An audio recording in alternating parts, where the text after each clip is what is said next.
In today's exploration of cybersecurity tech news, the IT Army of Ukraine, a collective of over 300,000 volunteers all trying to take down Russian servers, is being targeted with fake DDoSing tools by cybercriminals. But how did we get here? So the IT Army of Ukraine is run by the Ukrainian government. It was set up by Ukraine's Vice Prime Minister just 3 days into the invasion, and anyone can join, whether you're Ukrainian or not. The Army's base of operations is a Telegram channel where the Ukrainian government dishes out commands to its almost 250,000 subscribers, directing them to attack by any means possible Russian computer systems run by large Russian businesses or the Kremlin itself. Now, I've been lurking in the IT Army for a couple of weeks, watching what's going on, and their operations typically take the form of using DDoS attacks to knock websites offline. And of course, DDoSing isn't particularly difficult or sophisticated. And because of this, for better or worse, a lot of newbies have been wanting to get involved. This has led to the spawning of some rather interesting tools. And by the way, I don't suggest downloading or getting involved with any of the stuff I'm about to tell you. I do have to make that clear as per YouTube's community guidelines, and there are some really good reasons why all of this may not even be a good idea, but we'll get to those arguments a bit later. The main tool enabling almost anyone to get involved in taking down Russian sites is called the LIBERATOR. It is in essence a DDoSing tool. It's made by a Ukrainian company called DisBalancer.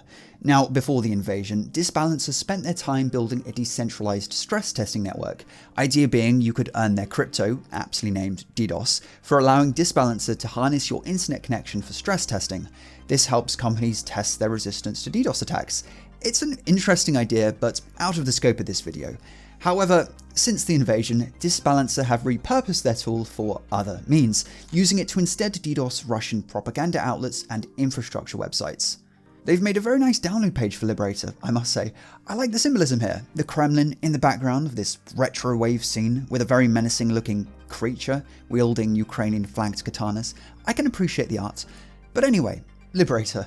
It's cross-platform, and after downloading and running the program, it'll grab a list of targets from DisBalancer's server.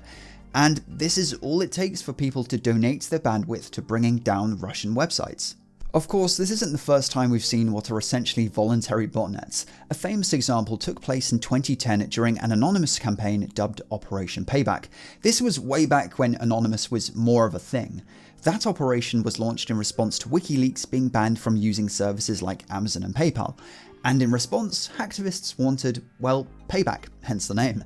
And so Anonymous launched a plan to take down the websites of the companies that had deplatformed WikiLeaks. They released a modified version of the infamous tool Low Orbit Ion Cannon. It is also a DDoS tool, but it was armed with a feature called Hive Mind Mode. This connected it to an anonymous controlled IRC channel where an operator could direct computers to collectively attack specific websites. And it kind of worked, I suppose. MasterCard's website was taken completely offline, if only for a few hours.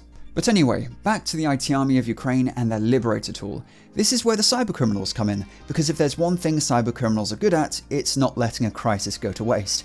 Hell, I've covered previously on this channel the fake donation pages set up by scammers looking to take advantage of people wanting to give money to help Ukraine, setting a new low, I suppose. But anyway, their latest ploy is to spread fake versions of the LIBERATOR tool in Ukrainian Telegram channels. Instead of pwning Russia, this malware instead pwns the poor newbies who just wanted to take down Russian propaganda sites. The malware hidden within is a copy of Phoenix Information Stealer.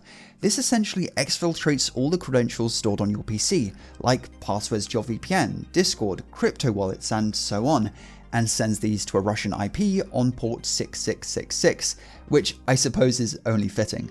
From what I gather, there's nothing particularly interesting about this malware.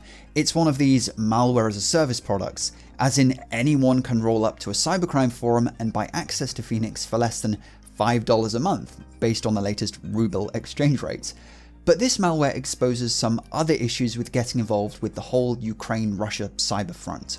Firstly, the legit LIBERATOR tool is closed source, as in its code is completely private, meaning you can't be sure exactly what it's doing, and so can you really trust it? Well, it's been analysed by Avast, who found that LIBERATOR does some questionable things, like transmits a bunch of personally identifying data about your PC to DisBalancer servers over an unencrypted connection. Disbalancer themselves responded to Avast's criticism in a blog post, claiming that they need this data for debugging, and they also slam Avast for not having joined the global boycott and stopping delivering their services to Russian consumers, after which Avast did actually pull out of Russia. Also, a tool like Liberator, even if it does do what it says on the tin, isn't without risks. As in, attacking Russian servers is still illegal, and even if it wasn't, I'm not sure your ISP would be too happy about you saturating your connection to potent Russia. Worst case scenario, your ISP could pull the plug on you, I suppose. And I don't know about you, but I can't imagine anything more inconvenient. Now, this video was made possible by Linode, who are giving you a $100 60-day credit just for signing up. Linode is essentially your Swiss Army knife for cloud computing. If it runs on Linux, it'll run on Linode. One great feature of Linode is their app marketplace, which makes it super easy to spin up servers with pre-configured software. For example, use Linode's Pi-hole app to set up a DNS sinkhole that you can use to block ads across all your devices. And yeah, I do recognize the irony in promoting ad blocking within an actual ad. Linode can run almost anything by providing all the tools a developer really needs at competitive prices. Use the link in the description now to claim your free $100.